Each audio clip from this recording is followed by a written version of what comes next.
ಭಾರತದ ಮೊದಲ ರಾಷ್ಟ್ರಪತಿ ಯಾರು? ಸರಿ ಆಯ್ಕೆ ರಾಜೇಂದ್ರ ಪ್ರಸಾದ್. ಅತ್ಯಂತ ಹಗುರ ಅನಿಲ ಯಾವುದು? ಸರಿಯಾದಂಥ ಆಯ್ಕೆ ಜಲಜನಕ. ಗುಡುವಿ ಪಕ್ಷಿಧಾಮ ಕಂಡುಬರುವ ಜಿಲ್ಲೆ ಯಾವುದು? ಸರಿ ಆಯ್ಕೆ ಶಿವಮೊಗ್ಗ.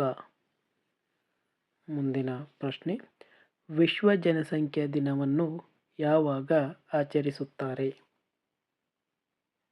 ಸರಿ ಆಯ್ಕೆ ಜುಲೈ 11. ಆಗ್ರಾ ಯಾವ ನದಿ ದಂಡೆಯ ಮೇಲಿದೆ? ಸರಿ ಆಯ್ಕೆ ಯಮುನಾ ನದಿ ದಂಡೆ. ಮುಂದಿನ ಪ್ರಶ್ನೆ, ಅಸ್ಪೃಶ್ಯತಾ ನಿವಾರಣೆ ಕುರಿತು ತಿಳಿಸುವ ವಿಧಿ ಯಾವುದು?